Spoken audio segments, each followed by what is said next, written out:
साक्षी निशा सर्व सेवा संस्था द्वारा महिलाओं और युवतियों के लिए लगाया जागरूकता शिविर। वितरित किए सैनिटरी पैड। साक्षी निशा सर्व सेवा संस्था के द्वारा एक शिविर का आयोजन 400 गेट आगरा में किया गया, जिसमें अन्य संस्थाओं ने भी भाग लिया। फैमिली प्लानिंग एसोसिएशन की ओर से महिलाओं और किशोरियों में होने वाली बीमारियों के बारे में बताया। एमबी संस्था ने संचारी रोगों के बचने के उपाय बताए।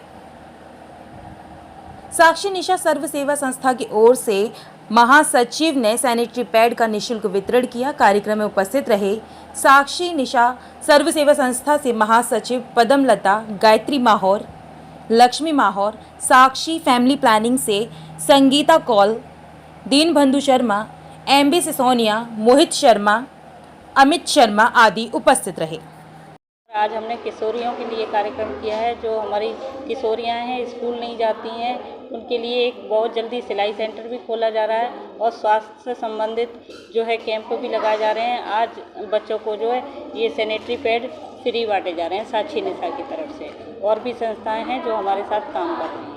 मैं Agra FPI family planning association of India Agra branch से हूँ, फील्ड सुपरवाइजर हूँ। और हमारा जो प्रोग्राम है ये संपूर्ण यौन शिक्षा एक प्रोग्राम है किशोरों किशोरियों के लिए। उसके तहत आज यहाँ प्रोग्राम किया गया है, जिसमें कि हम किशोरियों में जैसे खून की कमी है उसके बारे में बताते हैं, साफ सफाई के बारे में बताते हैं, किशोरावस्था में जो शारीरिक परिवर्तन होते हैं, मानसिक परिवर्तन होते हैं, उनके बारे में बताते हैं। साथ ही में बच्चियों को कैसी शिक्षा देनी चाहिए समाज में, है ना, वो सारी चीज़ें भी बताते हैं। और हम बताते हैं समाज में बच्चे और बच्चियों में कभी भेदभाव नहीं करना चाहिए। और आज का युग है, उस युग के हिसाब से हमें अभिभावकों से भी कहते हैं कि अपनी बच्चियों और बच्चों दोनों को बराबर पढ़ाओ, खासकर बच्चियों पर भी विशेष ध्यान दो, जिससे कि वो बच्चे अगर किशोरावस्था में ही उनका शरीर स्वस्थ रहेगा। भारत अभी हमने पता किया जहाँ तक है जितनी भी किशोरियाँ वो अनेमिक हैं, 60 से 70% किशोरियाँ में खून की कमी निकलती है। तो उसको दूर करने के लिए हम किशोरियों की ऐसी अच्छी आदतें बताते हैं घर में कि आपका खान पान ऐसा होना चाहिए, आप सीजनेबल फल खाइए, बाहरी चीज़ों से बचिए, घर के अंदर ही जो चीज़ें उनको आप खाइए, और आप जैसे अंकुरित दालें वो खाइए।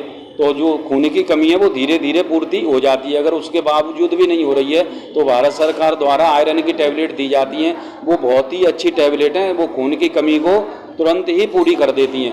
तो आंगनवाड़ी केंद्र और आशा बहन जी के पास या प्राथमिक स्वास्थ्य केंद्र पर वो निःशुल्क दी जाती हैं। और उन दवाओं का भी सेवन करें। किशोरियों को कैल्शियम भी दिया जाता है। और बरसात के मौसम में जो पेट के कीड़े होते हैं उनकी टैबलेट भी दी जाती है, तो वो टैबलेट भी एक बार ज़रूर खानी चाहिए। उससे बरसात में जो पेट में इन्फेक्शन या कीड़े हैं वो समाप्त हो जाते हैं। और इस तरह से प्रोग्राम हम पूरे शहर में कर रहे हैं। और ख़ासकर किशोर किशोरियों के लिए तो हम स्कूलों में भी प्रोग्राम करते हैं और समुदाय में भी करते हैं। आज जो हमारा प्रोग्राम था वो समुदाय के अंदर था। तो जो समुदाय की जो भी किशोरियाँ हैं जो स्कूल नहीं जाती हैं या जो नहीं पढ़ पा रही हैं, तो उनके लिए हम ये प्रोग्राम कर रहे हैं। साथ में कुछ हम लोग यहाँ सोच रहे हैं कि वोकेशनल इन्हें ट्रेनिंग भी दी जाए, जैसे सिलाई सेंटर है, ब्यूटिशियन है, या जो भी सरकार की तरफ से जो भी हमें मिलता है अपनी तरफ से, या जैसे जो NGO हैं उनसे हम लोग बात करेंगे। तो जितना भी हो सकेगा इन किशोर किशोरियों के लिए हम ज़्यादा से ज़्यादा प्रयास करेंगे। और हमने ये देखा इस क्षेत्र में सबसे ज़्यादा ज़रूरत है बच्चियों की, क्योंकि ये जो है वंचित और शोषित समाज है, तो इसको सबसे ज़्यादा ज़रूरत है। तो जितना भी बन सकेगा हम इनके लिए प्रयास करेंगे। हम अपनी तरफ से यहाँ पे मेडिकल कैंप वगैरह का भी आयोजन करेंगे और जो भी बन सकेगा हमसे हम अधिक से अधिक करने का प्रयास करेंगे। धन्यवाद। Family planning association of India में प्रोग्राम ऑफिसर हूँ और हमारी संस्था के द्वारा और जो पद्मलता जी हैं दोनों साक्षी निशा सर्व सेवा के साथ में हमने मिलके एक प्रोग्राम आयोजित किया, जिसमें किशोरियों के लिए था। और जैसे कि हमने दिखाया हमारे पास में पैड है जो कि हम किशोरियों को अभी डिस्ट्रीब्यूट करने वाले हैं। और एक्चुअली वो इसलिए क्योंकि अभी बारिश का समय चल रहा है, तो हम उनको और भी जागरूक करना चाहते हैं पैड उनको फ्री में देकर, कि क्योंकि काफ़ी बीमारियां अभी इस टाइम पे सबसे ज़्यादा बीमारियों का अभाव होता है। तो हम उनको बताए हैं कि किस तरह से आपको साफ़ सफाई रखना है महामारी के टाइम पे, और उसी के साथ में सारी जानकारी देते हुए पैड का वितरण हम कर रहे हैं। इसके अलावा भी कुछ और चीज़ें डिस्ट्रीब्यूट की जाती हैं? इससे पहले हमने किया था पर अभी नहीं है, पर आने वाले समय में हम इन लोगों को काफ़ी आयरन कैल्शियम डिस्ट्रीब्यूट करें और साथ ही साथ मतलब उन लोगों को वोकेशनल सेंटर के बारे में भी काफ़ी सुविधाएं हम कर रहे हैं। पर ये हमारी स्टार्टिंग हुई है, सो काफ़ी अच्छा हुआ है और ये शुरुआत हुई है जिस तरह से हमने किया है और आगे भी करते हैं। शुरुआत में हमें बहुत अच्छा रिस्पॉन्स मिला था क्योंकि इससे पहले हमने यहाँ पे कैंप लगाया था और कम से कम 72 लोगों ने मतलब पार्टिसिपेट किया यहाँ पे। सो ये बहुत ही अच्छा अभाव था और ये हमारे सेकंड प्रोग्राम जो हमने यहाँ पे किशोरियों के साथ में किया है, तो ये तो बहुत ही अच्छा रिस्पांस मिला है हमको। यस, उनके लिए पर्सनल काउंसलिंग भी है। यदि उनको कोई प्रॉब्लम है किसी भी प्रकार में, चाहे वो स्वास्थ्य रिलेटेड हो या उनको करियर को लेकर हो, चाहे उनके खुद के भविष्य को लेकर हो या कोई पर्सनल प्रॉब्लम है, तो उसके लिए भी एक पर्सनल काउंसलिंग सेंटर मतलब हमने रखा है जिसमें कि वो लोग अपनी प्रॉब्लम शेयर करेंगे और हम उनकी पूरी कोशिश करेंगे कि हम उनको अच्छे से जानकारी दे सकें।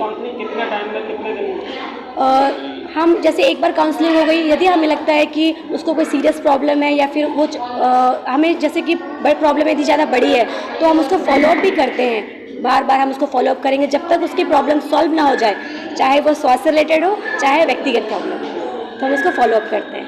ओके, मैं यूथ कोऑर्डिनेटर हूँ आगरा ज़िले का। फैमिली हेल्थ इंडिया जो हमारी संस्था है अभी डेंगू और मलेरिया पे काम कर रही है, जिसमें हम समुदाय में जाके ये बताने का हमारा प्रयास है कि डेंगू और मलेरिया किस तरह फैलता है और किस तरह हम उससे बच सकते हैं। तो ये हमारा प्रयास है। और इसके अलावा हमने ये भी बताया है कि अभी इस टाइम पे सारी जांचें फ्री हैं और दवाइयाँ भी फ्री हैं, तो समुदाय इस पर किस तरीके से काम करेगा वो हमने उसको सूचना दी।